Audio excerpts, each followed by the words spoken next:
दोस्तों, आज 26वां धारावाहिक शुरू होने जा रहा है। बिल्कुल अलर्ट हो जाइए सुनने के लिए, ध्यान से सुनिए। मधुबन रहस्य, भगवान श्री कृष्ण यथारूपम।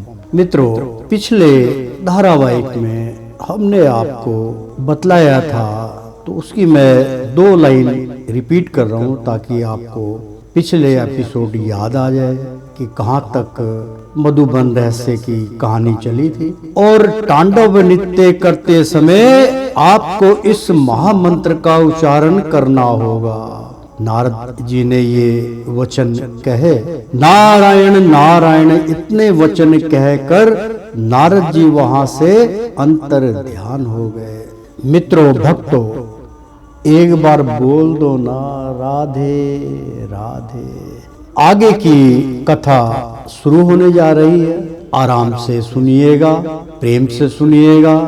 बहुत बड़े बड़े इसके अंदर रहस्य हैं जो आपकी चेतना को जागृत कर देंगे। तो सुनिए, 26वां धारावाहिक आपके लिए पेश है। आगे की कथा। और राधा रानी ने बालक की ओर देखा और कहने लगी कि देख लो नटखट, आपके खातिर क्या क्या करना पड़ रहा है। और बालक को लाड प्यार कर अखंड तांडव नृत्य शुरू किया। जब राधा नृत्य कर रही थी तो आकाश में सभी देवताओं का जमघट लग गया और राधा की ओर मधुबन में टकटकी लगाकर नृत्य देखने लग गए। मित्रों, यहाँ पर एक बहुत अच्छा प्रसंग है जो मैं आपको उससे अवगत कराना चाहता हूँ। कृपया आप ध्यान से सुनिए कि कई बार इसमें जब प्रसंग चलता है कि माँ राधा हो या भगवान श्री कृष्ण हो, उनकी कथाओं में भी, लोक कथाओं में भी इनकी व्याख्या होती कि जब वो कोई इस कलयुग के अंदर कोई चमत्कार दिखाते थे या उनका जब इस में अवतारी रूप था, द्वापर युग में भी उन्होंने बहुत लीलाएं दिखाई, तो सब देवता प्रसन्न होके उनके ऊपर फूलों की वर्षा करते थे। ये कवियों का कहना तो बिल्कुल सत्य है, क्योंकि कल्पना वही करता है जो उस सत्य को जानता है। इसलिए यदि हम ये व्याख्या करते हैं तो ये असत्य नहीं है। क्यों? हमारे पास दिव्य दृष्टि नहीं है। यदि आपके पास दिव्य दृष्टि है, जैसे कि एक विशाल यज्ञ का यानी कि महायज्ञ का आयोजन किया जाता है, सिर्फ उसमें दिखावा नहीं होना चाहिए, वास्तुता में भगवान विष्णु का आह्वान करना चाहिए। इस बात में 2 राय नहीं है, क्योंकि 2 राय वाली बात मैं कभी नहीं करता हूँ। जहाँ पे 2 राय वाली बात होती है वहाँ अनेकों राय उपस्थित हो जाती हैं। इसलिए 2 राय को मान के चलिए। तो उसमें 2 राय इसलिए कही जाती है कि भाई एक का ये अर्थ निकलता है, दूसरे का ये निकलता है, लेकिन जो मैं बतला रहा हूं आपको उसका एक ही अर्थ निकलता है कि जब भी भगवान विष्णु का महायज्ञ का आयोजन होता है, हवन सामग्री चलती है, देसी घी का प्रसाद बनता है और उससे यज्ञ किया जाता है। 2, 4, 5, 10 पंडित के द्वारा किया जाता है। आप स्वयं भी कर सकते हैं।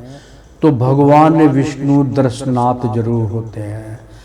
इसकी पहचान मैं बतला दूं आपको। मित्रों, मेरा एक अनोखा अनुभव है। क्यों? जो निष्काम भाव सेवा करता है, परमात्मा उससे प्रसन्न होते हैं। और मैं ये बहुमूल्य ज्ञान आपको प्रदान कर रहा हूँ। रिसर्च कीजिएगा आप, एक बार अड़ जाइएगा कि यार ये गुरुजी जो है ये हमेशा इस तरीके की बात करते हैं, ग्रंथों में ये बताया जाता है और बड़े बड़े गुरुजी ये बतलाते हैं, ये गुरुजी अलग किस्म के ये अलग उसकी व्याख्या करते हैं। इसकी तुलना कीजिए, इसको निचोड़िए कि वास्तव में सत्य क्या है। क्या ये गुरुदेव वाकई सत्य बतलाते हैं? मैं सत्य ही व्याख्या करता हूँ, असत्य मैं बोलता नहीं हूँ। क्यों? उसका कोई फायदा नहीं है। असत्य तो तब बोलूंगा जब मुझे कोई फायदा करना हो, पैसा कमाना हो, आपसे ज्यादा से ज्यादा लोग को मैं जोड़ने की कोशिश करूं कि भाई मेरे शागिर्दी में आ जाओ। मेरे तो जो सुन रहे हैं सभी शागिर्द हैं, जैसे हरि के शागिर्द हैं हमारे भी शागिर्द हैं, क्योंकि गुरु से ही ज्ञान प्राप्त होता है। तो मित्रों, जब ये यज्ञ चलता है तो एक बार जो यज्ञ में उपस्थित गण होते हैं, जिनको आपने आमंत्रित किया है, आप कैमरा लगा दीजिए, एक ही गेट रखिए जहां से एंट्री होगी, वहां पे कैमरा लगा दीजिए, क्योंकि एक एक बंदे को आप देख नहीं सकते। पूरी वीडियो बना लीजिए। शर्तिया कहता हूं मैं, गारंटीड, कि आपको कोई अलग से नया इंसान प्राणी नजर आएगा, उसको पहचानने की कोशिश करेंगे, यार ये कौन है। वो अलग किस्म के होंगे, वो ऐसे रूप में आते हैं जिससे लोग उसको घृणा करें, द्वार से भगा दें, चल भाई तू भिखारी कहाँ से आ गया, तू कैसे आ गया। लेकिन उसके चेहरे के ऊपर जो तेज होता है उससे उनकी पहचान हो जाती है। इसलिए मित्रों, जब ऐसा आविष्कार होता है, जब ऐसा कोई चमत्कार होता है, तो देवतागण जो है वो उपस्थित होते हैं। केवल हमारी दिव्य दृष्टि होनी चाहिए उनको देखने के लिए। आप आंखें बंद कीजिए, परमात्मा का नाम कीजिए, त्रिकुटी में ध्यान लगाइए, तो हरी इच्छा होगी तो आपको इस सत्य का ज्ञान प्राप्त हो जाएगा।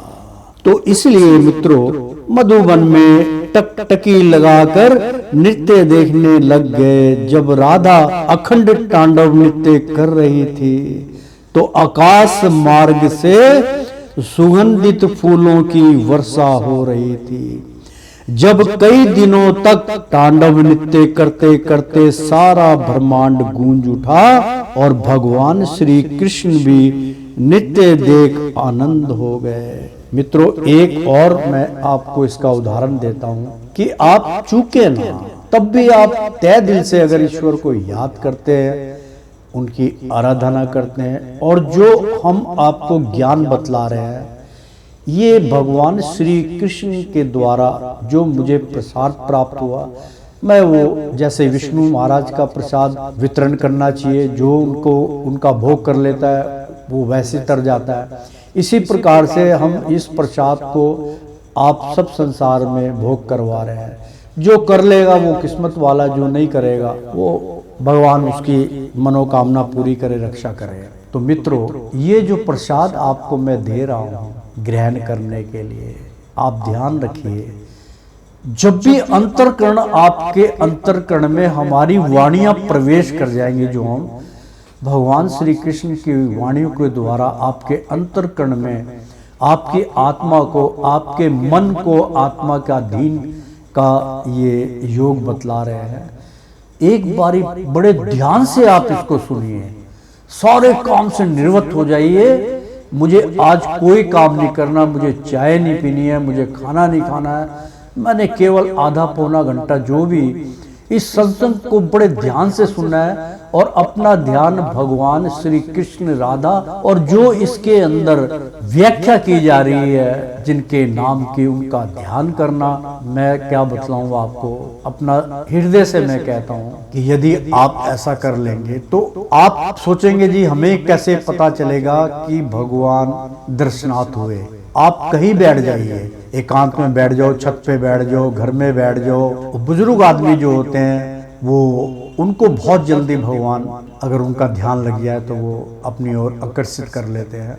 जो चीज मैं बतला रहा हूँ उसको ध्यान में रखिएगा, बार बार सुन के ध्यान में कर लीजिएगा। आप कहीं भी जंगल में, मंगल में, एकांत जगह में जहाँ आपको कोई डिस्टर्ब ना करे, कान में लगा लीजिए। ठीक है, मोबाइल है तो यूट्यूब में जाइए, नेट सब जगह होता है, आप कान में लगा लीजिए। नहीं तो अपने मित्र से कहिए भाई मेरे को ये अपलोड करके दे देगा, मैं इसको सुन लूँगा, तो आप सुन लीजिए। इसके कई माध्यम हैं, आप टीवी पे भी सुन सकते हैं। आप लीड को टीवी पे लगा दीजिए, बड़ी आवाज में पूरे परिवार को सुनाइए। माइक लगा दीजिए, जिसमें जो है ज्यादा आवाज वाला माइक लगा दीजिए, उसमें तेज कम आवाज का एम्पलीफायर लगा दीजिए, तो आप सब परिवार उसको सुन सकते हैं। इसलिए सुनने की भी सुविधा है। तो मित्रों, जब आपका ध्यान लग जाएगा ना, तो उसकी एक पहचान है कि प्रभु आप कब आओगे और मेरे को कैसे आश्वासन होगा कि आप आ गए। तो मित्रों याद रखिएगा, बहुमूल्य ज्ञान है, क्योंकि जब खुशबू की बात चली है तो उसका भी बहुत बड़ा महत्व है। एक अलौकिक खुशबू जो है ना, वो आपके पास मंडराने लगेगी, तो समझ लिए भगवान हरि श्री नाथ दर्शनाथ हो गए। प्रेम से बोलो श्री कृष्ण भगवान की जय। अरे एक बार बोल दो ना, बोल दो ना, माँ राधा की जय। एक बार प्रेम से बोलो राधे राधे कृष्णम कृष्णम जय श्री कृष्णा, भोले भंडारी की जय। तो मित्रों, आगे भगवान श्री कृष्ण भी नृत्य देखकर आनंद हो गए और राधिका का मन एकाग्र हो गया और चारों ओर प्रकाश ही प्रकाश फैल गया और सारी मथुरा नगरी प्रकाश में विलीन हो गई। जब प्रति एक प्राणी के मुख से एक ही वाणी निकल रही थी, जय श्री हरि कृष्ण, जय श्री हरि कृष्ण। यह कैसा चमत्कार है। यह पृथ्वी लोक पर और सभी प्राणी जय जय श्री कृष्ण का गुणगान करने लगे।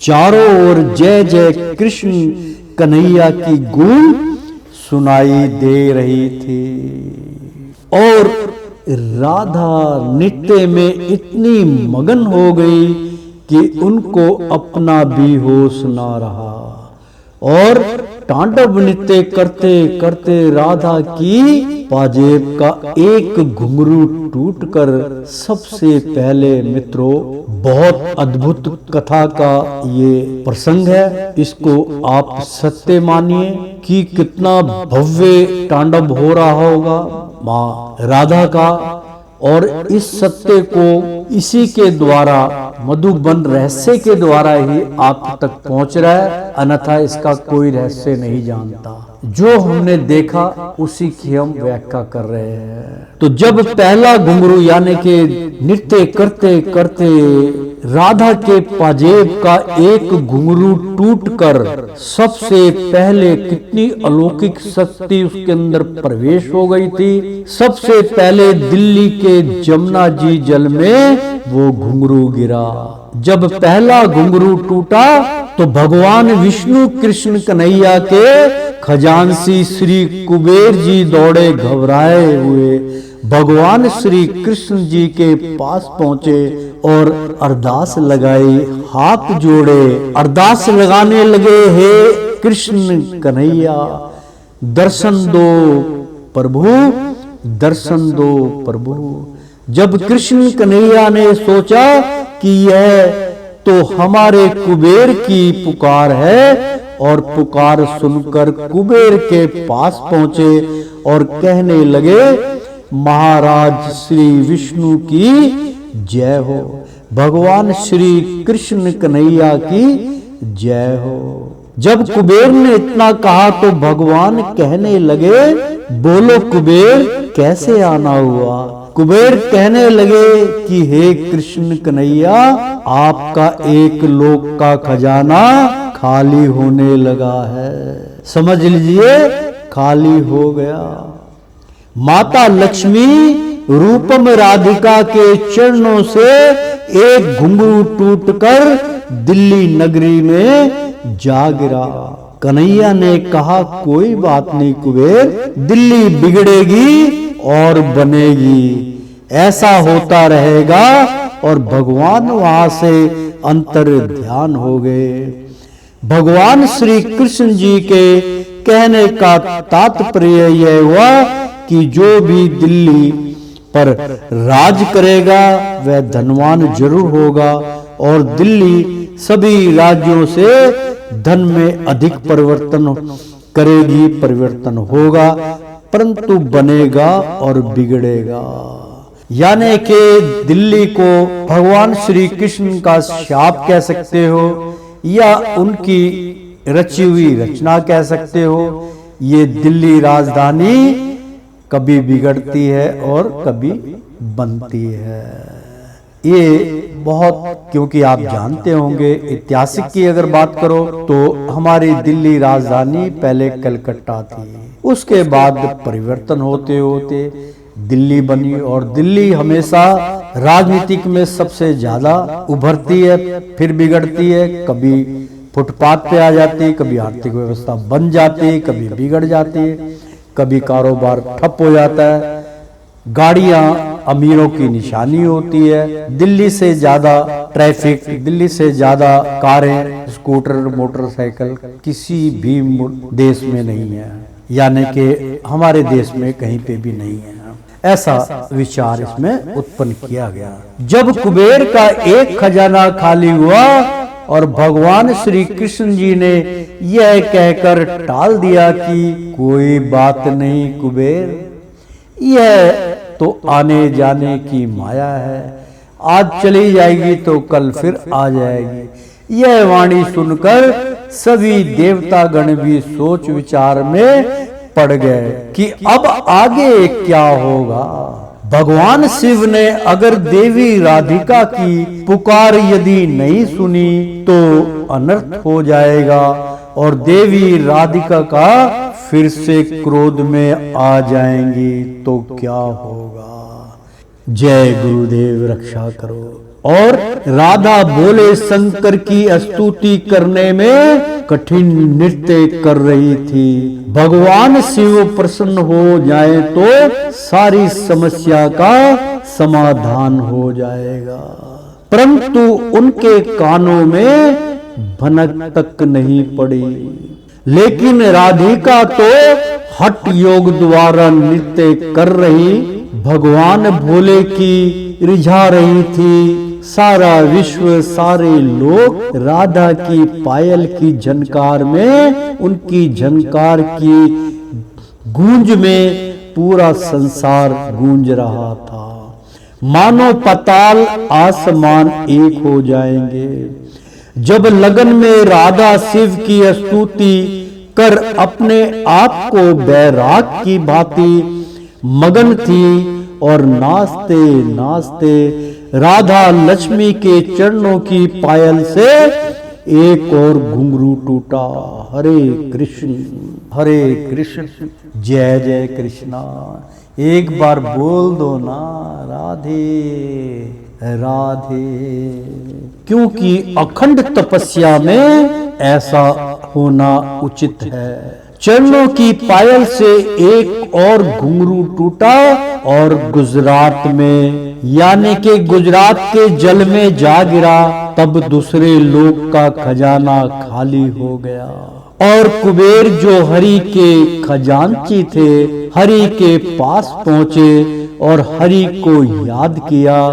जब हरि एक बार फिर कुबेर के पास पहुंचे और कहने लगे, कहो कुबेर अब क्या हुआ। जब कुबेर ने कहा, हे कन्हैया, हे कृष्ण, हे जगपति विष्णु, माता राधा लक्ष्मी को रोकिए वरना सृष्टि कैसे चलेगी। अरे प्रभु, दूसरा खजाना गुजरात में गिरा।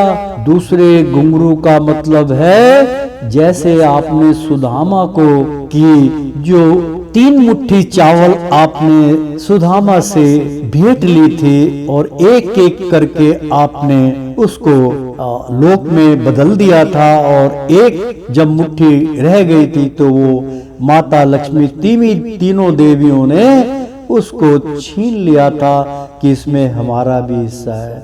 ये महाराज वही घुंघरू हैं। तो इच्छा से यानी कि चलेगी प्रभु दूसरी खजाना गुजरात में गिरा, ये तो हरि ही इच्छा से हो रहा था। और हरि आप इस लीला में मस्त थे। कहने लगे, कुबेर निश्चिंत हो जाओ और जो कुछ हो रहा है वह होने दो और आनंद लो। ऐसा कहकर हरि कृष्ण फिर अंतर ध्यान हो गए और राधा के नृत्य में मगन हो गए।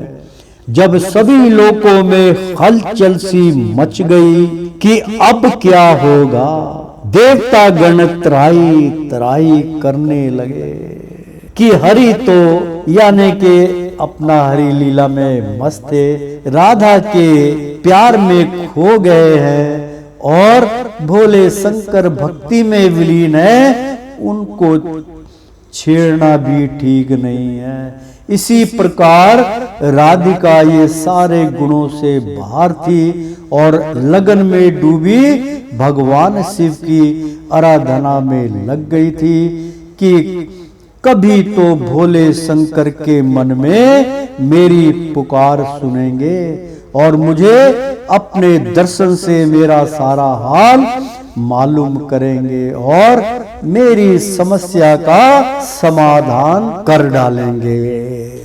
इसी प्रकार हठ योग के द्वारा भगवान को मनाने की कोशिश श्री राधिका के द्वारा भगवान को मनाने की कोशिश की गई। श्री राधिका के द्वारा ज्ञान प्रदान हुआ कि भगवान शिव का आह्वान उनके महामंत्र ओम नमो शिवाय का हठ योग द्वारा किया जाए तो भगवान शिव को आज ही पाया जा सकता है।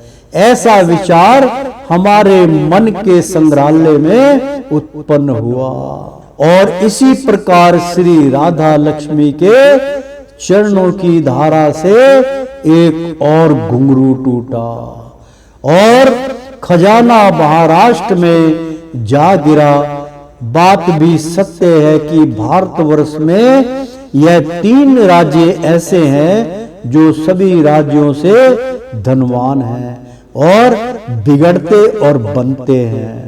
यही ईश्वर की कृपा थी, क्योंकि जहां पर धन होता है वहां पे धन ऋणता भी है। दिल्ली कई बार उजड़ी, बॉम्बे महाराष्ट्र कई बार उजड़ा, गुजरात कई बार उजड़ा, बाढ़ आई।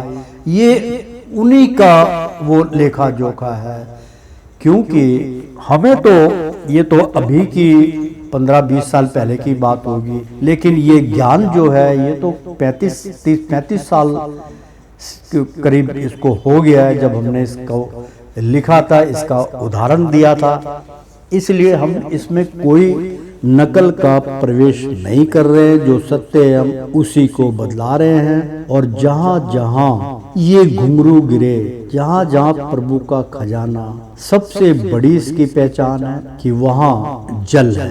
दिल्ली में जमुना है, उसके किनारे आपने देखा अभी कुछ सालों पहले उसका भव्य स्वागत किया गया और उसके किनारे अक्षरधाम की स्थापना हुई। वो भी भगवान श्री कृष्ण से रिलेटेड है।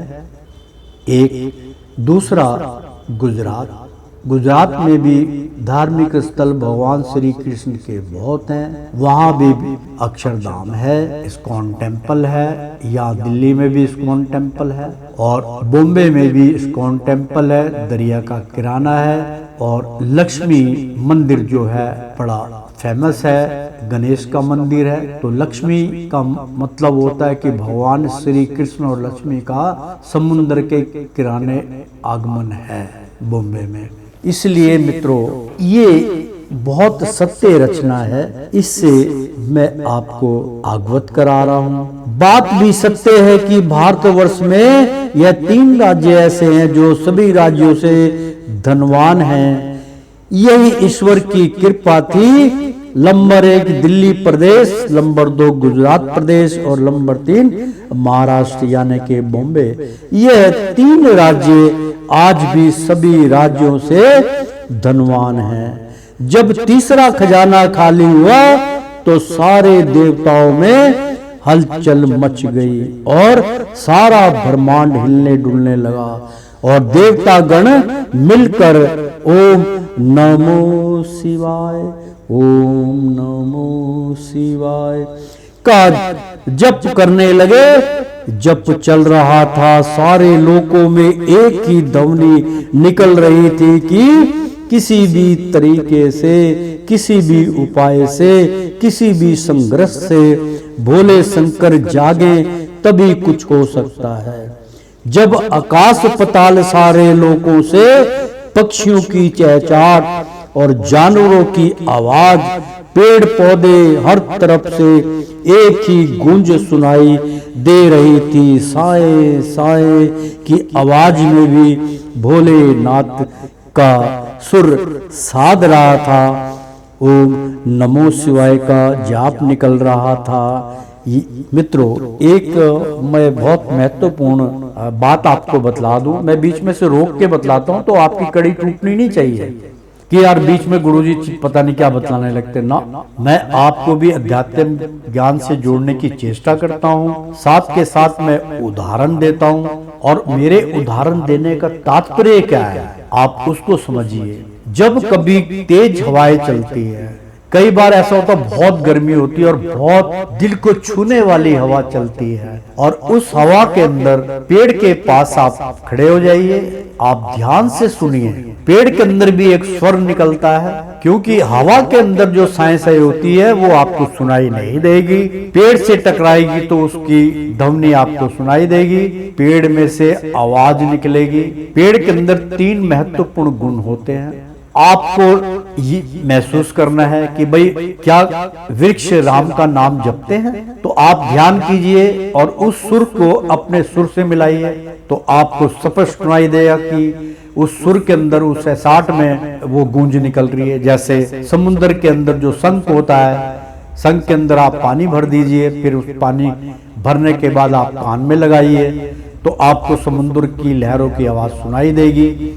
ये भी किसी को नहीं पता।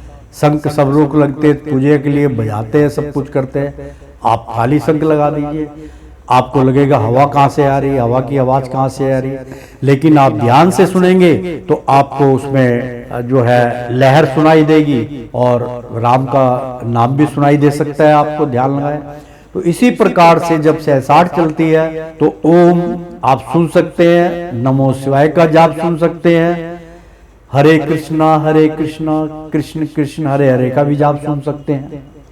ये तीनों चीज स्पष्टीकरण है, क्योंकि उसमें भी वृक्ष की भी एक जूनी होती है। कई जो प्राणी हैं उनको लंबी आयु का वरदान होता है कि भाई मेरे को मृत्यु नहीं चाहिए, मुझे तो मेरा जीवन जो है वो आयु लंबी कर दी जाए। तो भगवान लंबी आयु के लिए उसको वृक्ष की जूनी में भेज देते हैं। ये रहस्य आपको मधुबन रहस्य में ही बतलाया गया है, अन्यथा कहीं पे भी किसी भी प्रमाणिक ग्रंथ में मेरा जहां तक विचार है कि ऐसी वाणी, ऐसा वर्णन नहीं किया गया है। स्वयं भगवान श्री कृष्ण बतला रहे हैं, उनकी पूरी छाया मेरे ऊपर होती है जब मैं सत्संग करता हूँ। भगवान अपने मुख से आपको मेरे द्वारा सत्संग सुनाते हैं। आपको इतना महत्वपूर्ण ज्ञान प्रदान कर रहा हूं कि कभी आयु ज्यादा मत मांगिए, जितनी परमात्मा ने लिखी है उसी में खुश मिजाज रहिए। जो आदमी आयु की लालच में मरता है कि यार अभी मैं 2 4 10 साल और जी जाता, अभी मैं 20 साल और जी जाता, तो मेरा ये कार्य हो जाता, मेरा वो कार्य हो जाता, तो उस कार्य को अधूरा करने के लिए जीवन दान की कल्पना करता है इंसान और मृत्यु को प्राप्त हो जाता है। जब वो सारा समय उसका समाप्त हो जाता है तो भगवान कहते हैं कि इस बारी आपको हजारों साल की, 500 साल की आयु में मैं भेज रहा हूं। तो वो बड़े मगन मस्त होके जो प्राणी है वो कहता बहुत बहुत धन्यवाद, बहुत बहुत कृपा आपकी, जो मुझे आप जो है लंबी आयु में भेज रहे हो। लेकिन वो उस ज्ञान से वंचित नहीं होता जिस ज्ञान की इस घोर कलयुग में हम भगवान के बताए हुए द्वारा आपको मार्गदर्शन दे रहे हैं। वो जब तथा अस्तु कह के जब उसका जन्म होता है तो वो अंकुर फूटता है और वृक्ष की जूनी में चला जाता है। वृक्ष की जूनी में कभी उसको प्यासा मरना पड़ता है, जल नहीं मिलता, कभी उसकी खाल में कोई रोग लग जाता है, फिर वो वर्षा होती है, वर्षे के पानी से उसको धोया जाता है, उसका उपचार भगवान करते हैं।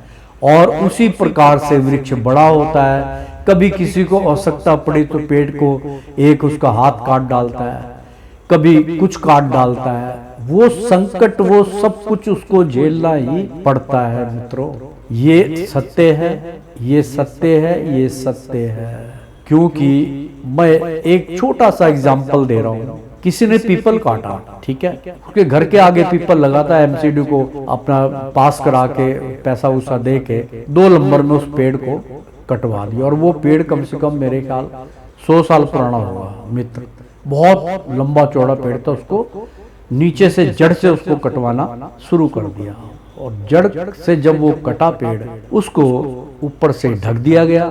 मैंने कहा यार ये वृक्ष कहाँ गया, मेरा मित्र था वो, मैं कह रहा है वृक्ष कहाँ गया, कह रहा गुरुदेव ये वृक्ष कटवा दिया इन्होंने और अभी इसका इनके ऊपर केस भी बन गया, ये इकट्ठा करके पता नहीं 50,000 लाख का जुर्माना लगा, वो ये इनको भरना पड़ेगा। तो 2 4 5 10 घर जो है वो मिल के उस जुर्माने को भरेंगे।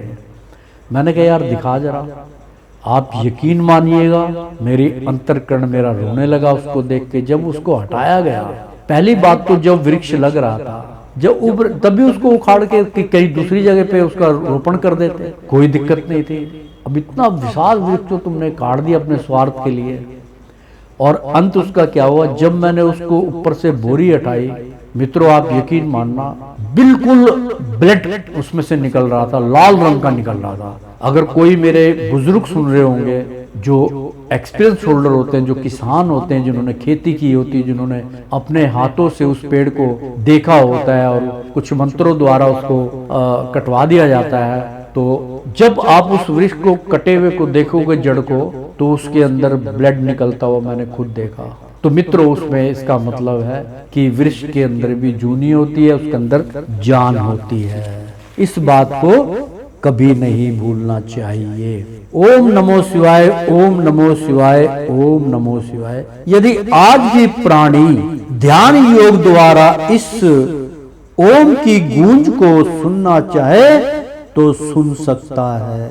इसी प्रकार जब सारा संसार इसी धुन में मगन हो रहा हो, तो भला भोले शंकर के कानों में भनक क्यों ना पड़े। और यही हुआ, भगवान के तीसरे नेत्र जब खुले तो सब कुछ शांत हो गया और देवतागण भी शांत हो गए और भगवान शिव के ऊपर दिव्य फूलों की वर्षा करने लगे। तो प्रेम से बोलो श्री कृष्ण भगवान की जय। एक बार बोल दो ना राधे राधे। मित्रों यहाँ पे हम विराम दे रहे हैं। देखो मित्रों, जब तक तार लगती है जब तक ही कथा चलती है, जब तार टूट जाती है फिर इस कथा को हमें समाप्त करना पड़ता है। टाइम देख के कभी कथा नहीं होती, कई बार 1 घंटा भी हो जाता है। तो मित्रों ऐसी छोटे छोटे कथाओं का आनंद लीजिए, सुनिए और द्वापर युग में चले जाइए ना। इससे अच्छा और सुंदर मार्ग आपको द्वापर युग में जाने का नहीं मिलेगा। लेकिन विश्वास तो मित्रों आपको करना ही पड़ेगा। विश्वास इसलिए करना पड़ेगा कि ये जो सत्संग है ये निष्काम भाव सेवा का सत्संग है। इसमें हमें केवल प्रसाद बांटना है, उसके एवज में हमें कुछ नहीं चाहिए। हम केवल हौसला उपजाई करने के लिए आपसे बार बार निवेदन करते हैं, आप अपने मित्रों के पास भेजिए सत्संग को, और वो चाहे तो 1 से लेके जितने एपिसोड हैं बार बार सुन सकते हैं, पिछले भी सुन सकते हैं। उनको YouTube के माध्यम से जोड़िए और उनको कहिए मित्रों, हमारी आपसे प्रार्थना भी है, निवेदन भी है, रिक्वेस्ट भी है कि आप उनको कहिए कि इस चैनल को सब्सक्राइब करें, बेल दबाएं, ताकि आपके पास ऑटोमेटिक जो भी इसका हमारा सत्संग का प्रोग्राम होता है, इस चैनल के जितने भी प्रोग्राम हैं ऑटोमेटिक आपके पास पहुंच जाएंगे। उससे भगवान प्रसन्न होंगे, ज्यादा से ज्यादा लोगों में ये प्रसाद बटेगा तो हमारी साथ साथ भगवान की भी आत्मा प्रसन्न हो जाएगी और आपको इस अनमोल रतन का प्रसाद प्राप्त होगा। तो प्रेम से बोलो श्री कृष्ण भगवान की जय। एक बार बोल दो ना, अरे बोल दो ना राधे राधे कृष्णम कृष्ण।